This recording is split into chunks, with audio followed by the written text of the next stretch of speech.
নমস্কার বন্ধুরা, আমি শর্মিলা লাহাস কিচেনে জানাই সকলকে স্বাগত।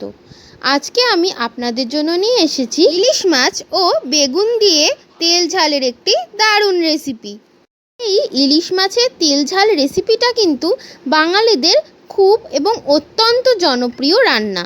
তাহলে চলুন রেসিপিটা দেখে নিই।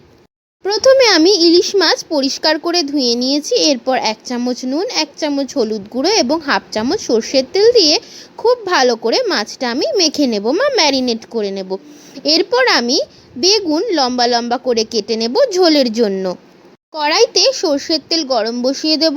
এরপর আমি কড়াইতে 1/2 চামচ হলুদ গুঁড়ো দিয়ে বেগুনটা দিয়ে দেব। বেগুনটা দিয়ে আমি 1 চামচ নুন দিয়ে বেগুনটা ভাজা ভাজা করে তুলে নেব। এরপর ওই বেগুন ভাজার তেলেই আমি নুন হলুদ দিয়ে মাখানো ইলিশ মাছগুলো জাস্ট হালকা করে ভেজে নেব। এরপর আমি কয়েকটা কাঁচা লঙ্কা থেতো করে নেব। ঝালটা বানানোর জন্য কিন্তু আমি একটি বাটির মধ্যে 1 চামচ হলুদ গুঁড়ো, 1 চামচ নুন আর কাশ্মীরি লাল লঙ্কার গুঁড়ো দিয়ে জল মিশিয়ে একটা পেস্ট বানিয়ে নেব। এরপর আমি মাছ ভাজার তেলে কালো জিরে ফোড়ন দিয়ে থেতো করা লঙ্কাগুলো দিয়ে খুব ভালো করে ফ্রাই করে নেব।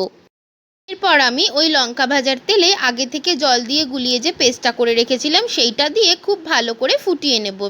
যখন ফুটে একটু তেল ছেড়ে দেবে সেই সময় কিন্তু আমি মাছগুলো দিয়ে দেব। মাছগুলো দিয়ে কিন্তু আমি ঢাকনা চাপা দিয়ে ফুটতে দেব।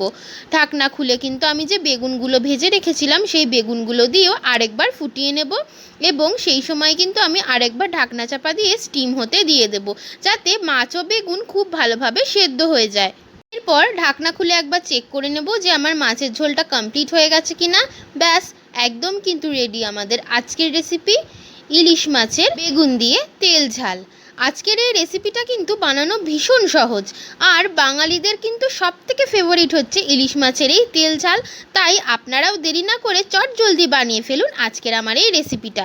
আর অবশ্যই কিন্তু আমার এই রেসিপিটা ফলো করে বানাবেন, তাহলে কিন্তু টেস্ট আরও বেশি হবে। আজকের আমার এই ইলিশ মাছ ও বেগুন দিয়ে তেল ঝালের রেসিপি কেমন লাগলো অবশ্যই কিন্তু আমায় কমেন্ট করে জানাবেন। রেসিপিটা ভালো লাগলে কিন্তু ভিডিওটা অবশ্যই একটি লাইক করে দেবেন এবং চ্যানেলটিকে সাবস্ক্রাইব করতে কিন্তু একদম ভুলবেন না। এরকমই টেস্টি আর ডিলিশিয়াস রেসিপি দেখার জন্য কিন্তু অবশ্যই সাবস্ক্রাইব করে নিতে হবে লাহাস কিচেন চ্যানেলকে। চ্যানেল সাবস্ক্রাইব করা কিন্তু ভীষণ সোজা। চলে যেতে হবে ইউটিউবে আর সার্চ করে নিতে হবে লাহাস কিচেন চ্যানেলকে। চ্যানেল সার্চ করে অবশ্যই কিন্তু সাবস্ক্রাইব করে দিতে হবে এবং বেল নোটিফিকেশনকে কিন্তু অলে রেখে দিতে হবে। আজকের রেসিপি এইটুকুই। দেখা হচ্ছে আরেকটি কোনো নতুন রেসিপি নিয়ে। তাই সবাই কিন্তু খুব ভালো থাকবেন, সুস্থ থাকবেন।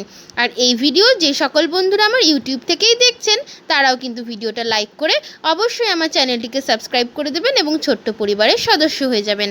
আজকের মতো আসি, টাটা।